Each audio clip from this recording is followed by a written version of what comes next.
Greetings, Podclass. Mark Molinax here.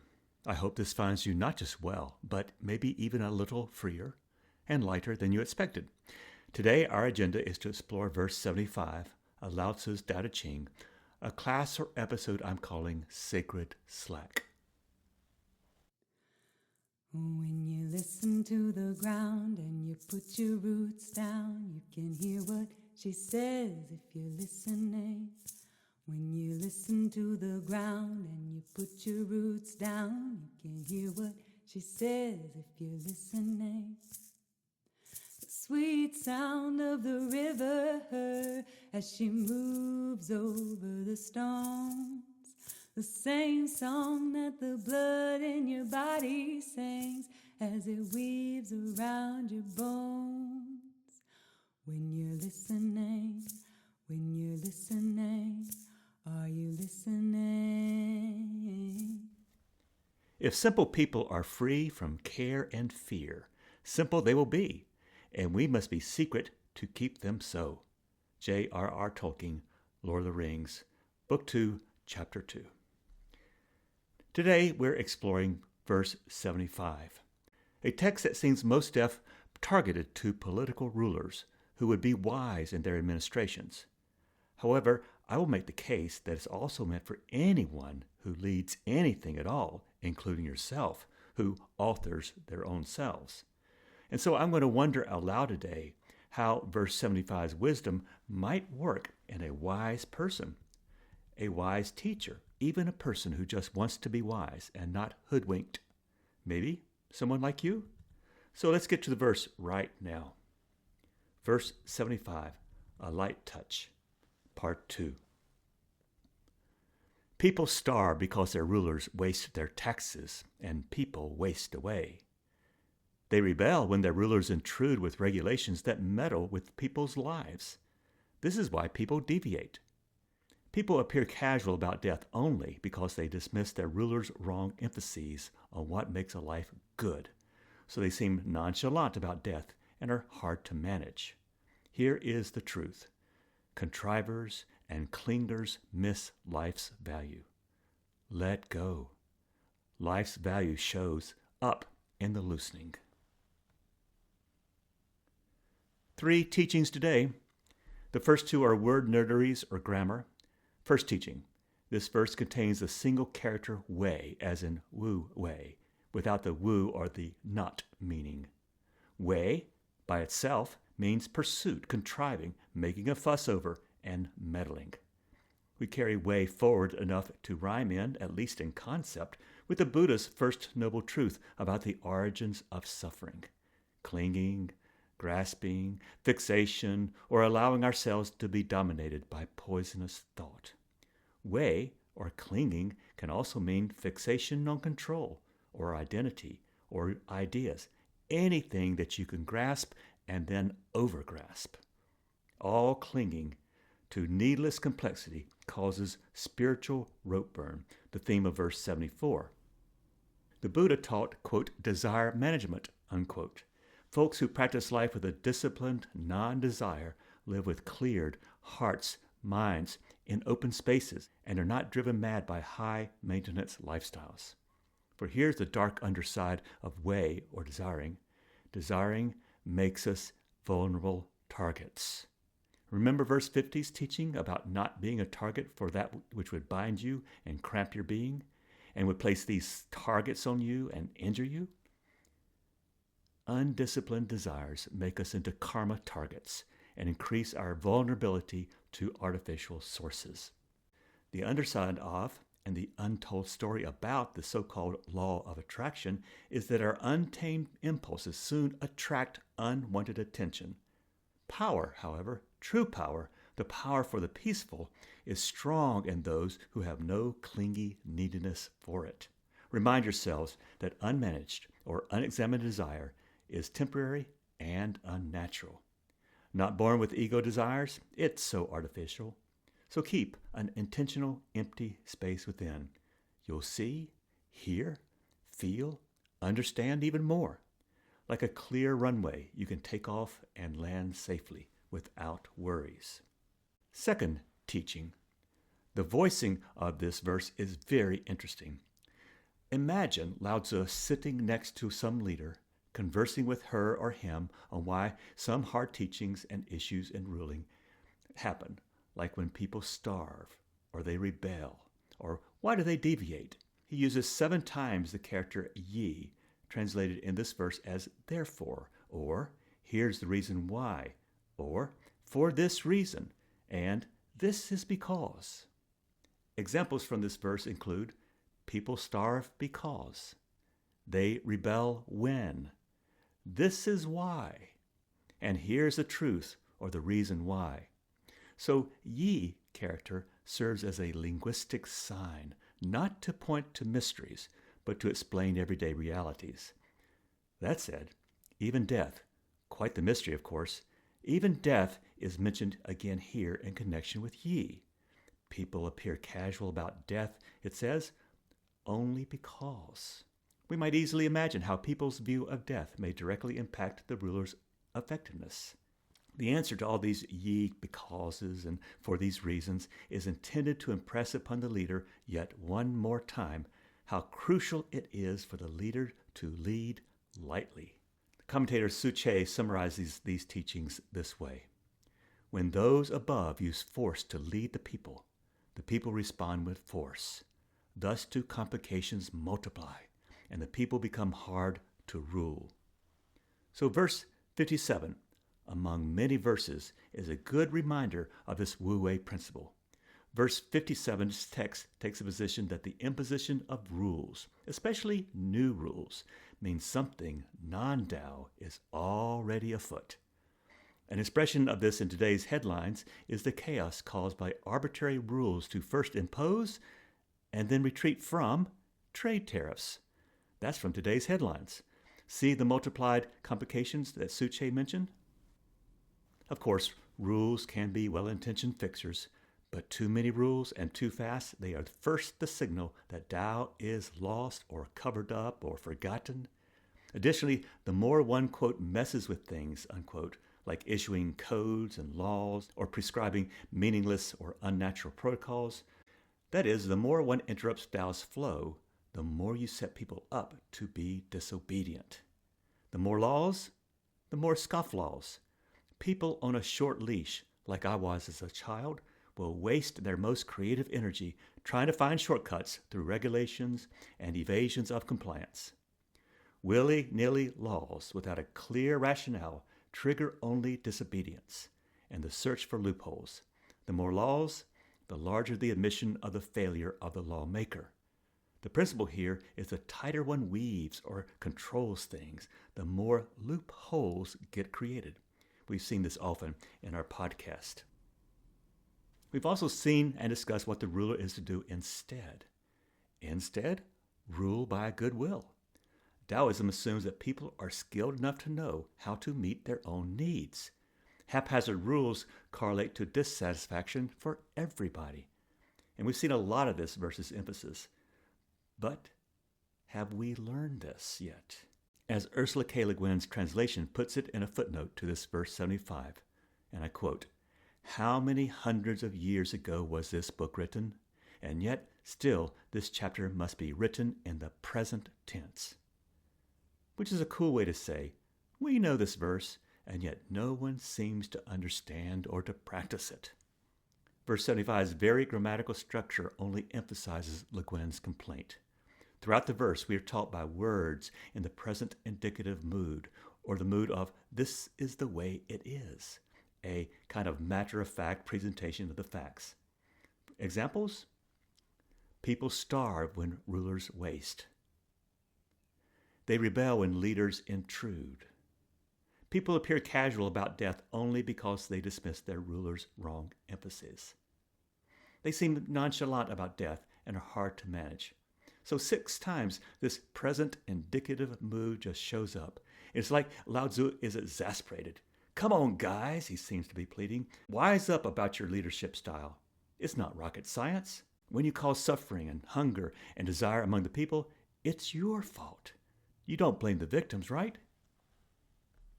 So verse 75's actual grammar contributes to its goal. Simple, declarative statements, like contrivers and clingers miss life's value. But then, in the last line, the imperative mood finally kicks in. While some translators stay close to the present indicative mood throughout, a few, like my translation, conclude with an imperative or obligation to say, in essence, let go already. This verse ends with summons just to let go. So the third teaching. With not that many new teachings here in verse 75, I will treat this verse as if it is meant for us all. Leaders, teachers, students, followers, curious seekers, anybody, everybody. It's not that this verse might apply to us. Instead, is there a universal application or teaching here? I'll respond to that after this break. When you're listening, are you listening? When you're listening, are you listening?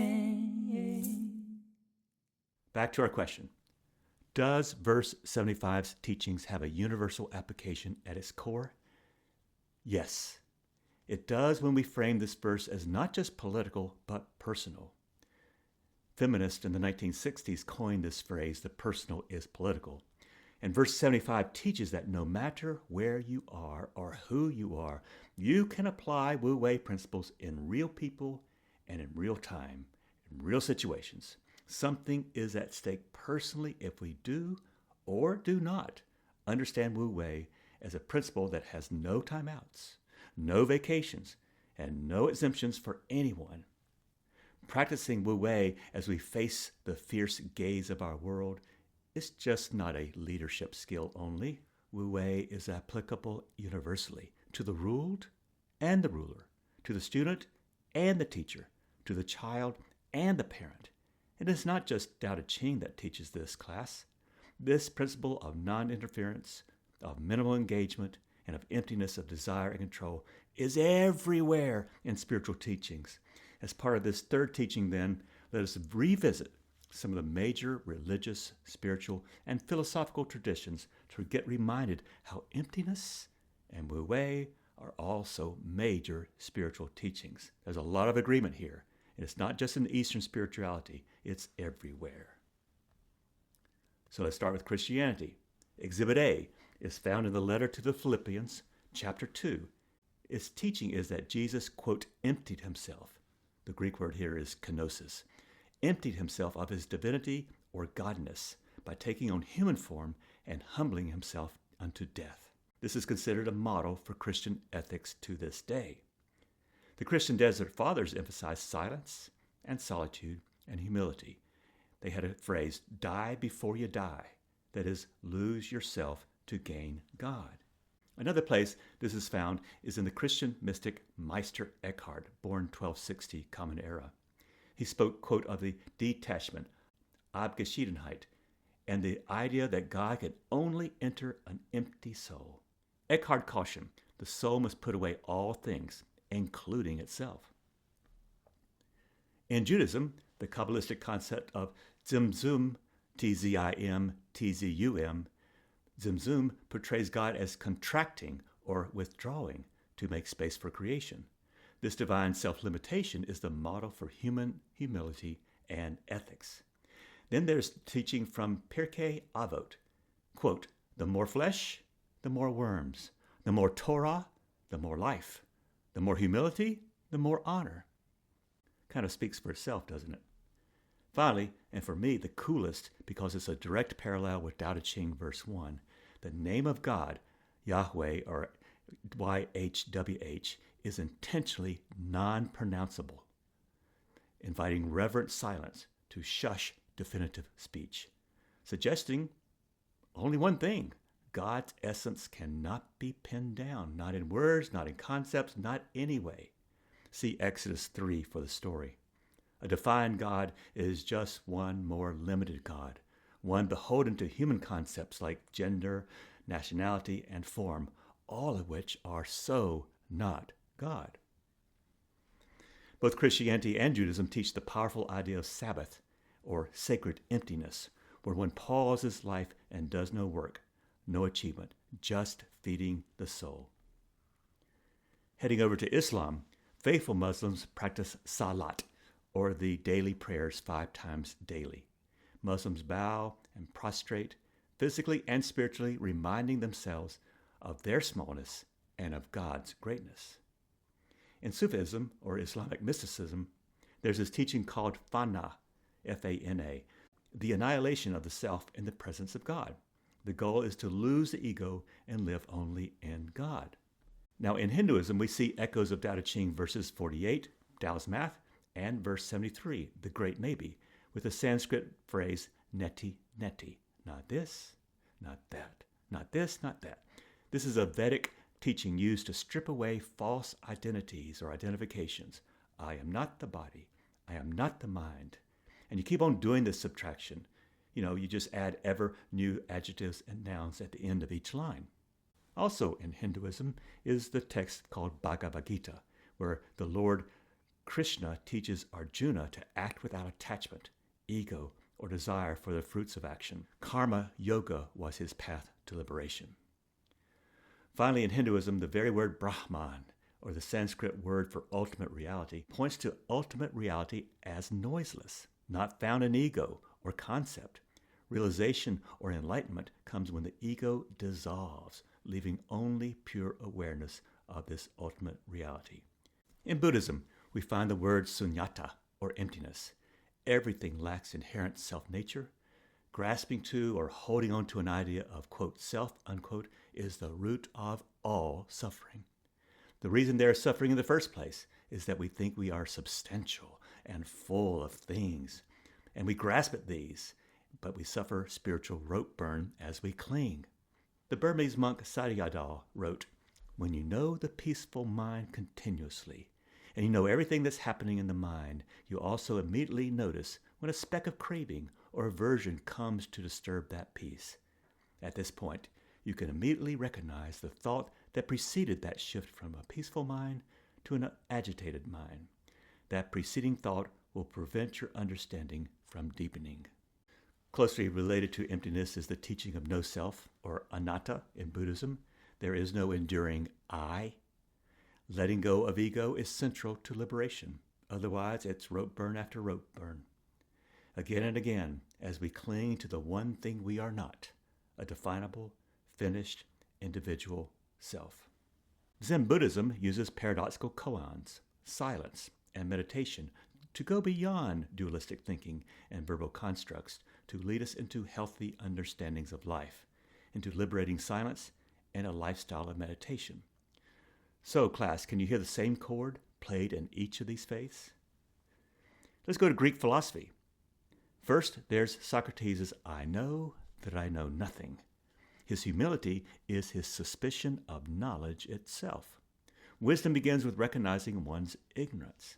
Likewise, Stoicism teaches detachment from passions and personal desires and ego. Focus only what's in your control. Let go of everything that's not in your control.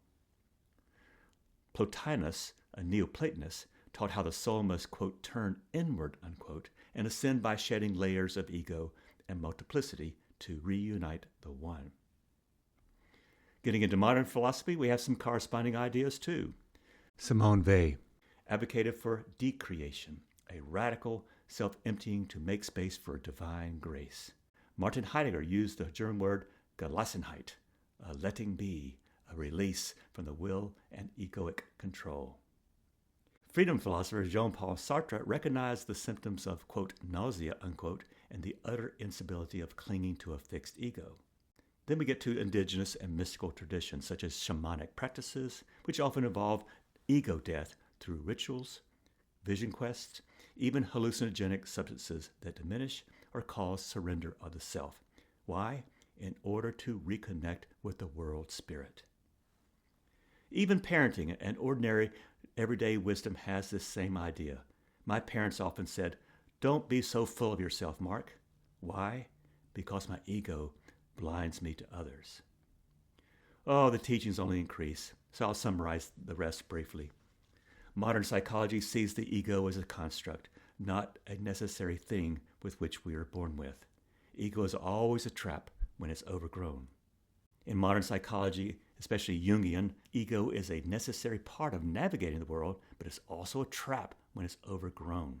Carl Jung emphasized integrating one's shadow and letting go of the persona, false self, for the health of one's soul.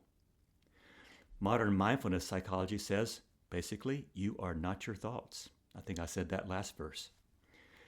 Psychologist Mihaly Csikszentmihalyi's concept of flow is a state of non-ego. You lose a sense of self and time and effort. You're just purely in some immersive state. And artists and athletes and monks and even readers know this already. Finally, there's this artistic realm that teaches an aesthetic of emptiness. First, negative space. Where I work at the Biltmore House in Asheville, its central staircase is comprised of treads or steps that are cantilevered, and there are 4 stories of stairs. You can see them all at once.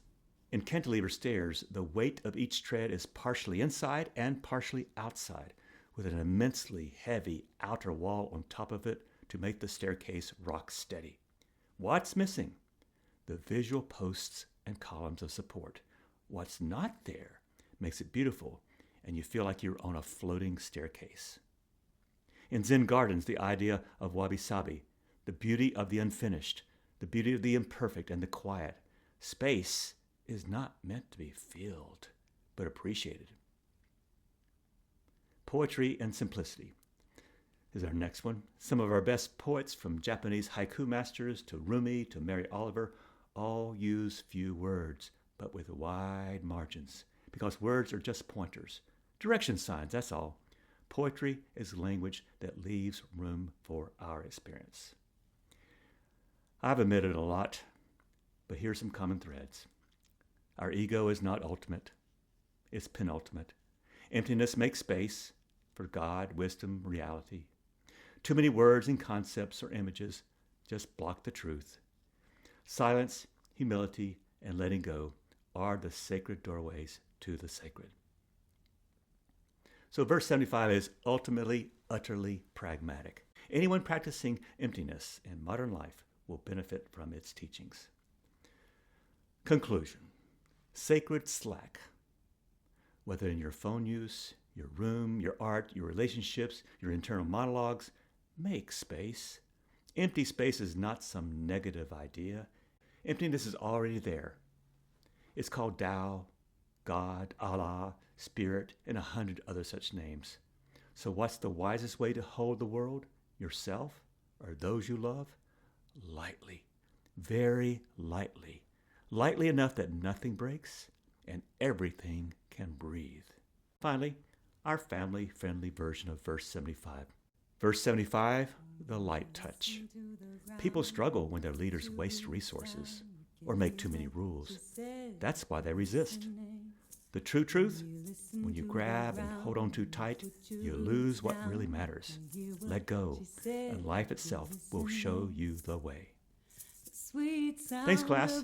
Our podcast is still free. Still the donation of many, like Audrey Davis's art and Molly Hartwell's music. Fortress Press holds the copyright for my translation used in the class. May your days begin with unclenched and empty hands to become the sources of peace and hope for your world today. Are you listening?